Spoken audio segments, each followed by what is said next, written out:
Choking happens quickly and more often in children and infants than in adults, so it's important to be prepared in case you need to help a child in distress. Choking occurs when something gets stuck in someone's airway and makes it hard for them to breathe. A child experiencing mild choking can still breathe, speak, and cough. You may not need to intervene in these cases. A child experiencing severe choking can no longer breathe, speak, or cough. This is an emergency. Any child who is severely choked should be evaluated by a healthcare professional. It's not always easy to tell if a child is choking. If you're unsure, ask the child if they are choking and if you can help.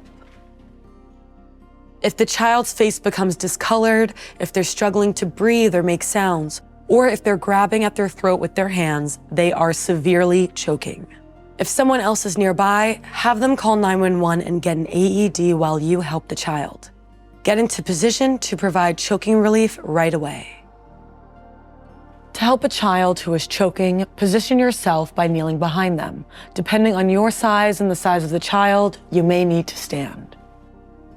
Kneel while giving yourself a steady base and place one hand on the child's shoulder. Then use the heel of your other hand to give them 5 forceful back blows between the shoulder blades. This will push air from their lungs, helping to force out the object that's blocking the airway. If the 5 back blows do not clear the airway, move on to abdominal thrusts. For abdominal thrusts, wrap your arms around the child's waist so that your hands are in front. Make a fist with one hand and place it thumb side against the child's waist, just above the belly button and well below the breastbone. Now, grab your fist with your other hand. Next, give quick inward and upward thrusts to the abdomen, making sure your thrusts go upward and not straight back. Thrusting upward acts like a cough, pushing the air out while reducing the chances of causing injury to internal organs. Alternate between giving 5 back blows between the shoulder blades and 5 abdominal thrusts until the object is forced out and the child can breathe, cough, or speak, or until they become unresponsive. If the choking child is too large for you to get your arms around their waist, or if they're in a wheelchair, give chest thrusts instead of abdominal thrusts. This is the same method used for large or pregnant adults. In these cases, you'll need to change your hand position and pull back on the chest and not up on the abdomen. Now, I'll demonstrate the correct hand position for chest thrusts. Remember, make a fist with one hand and place it thumb side against the child's torso.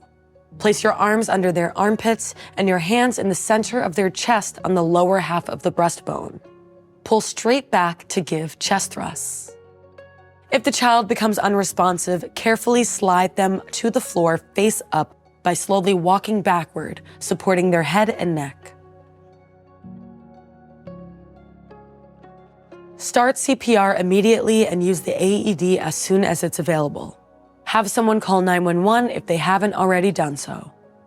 After giving 30 chest compressions, look in the child's mouth to check if the object has come out. If you can see the object, take it out. If you can't see the object, do not reach into their mouth to try and find it. You can accidentally push the object in farther and make things worse.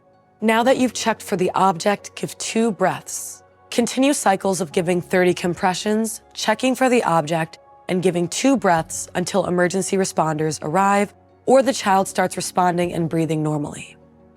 If you're alone with a child who becomes unresponsive after choking and you do not have a phone, it's important to complete 5 cycles of CPR, starting with giving 30 compressions, checking for the object, and then giving 2 breaths before you leave to call 911 and get an AED.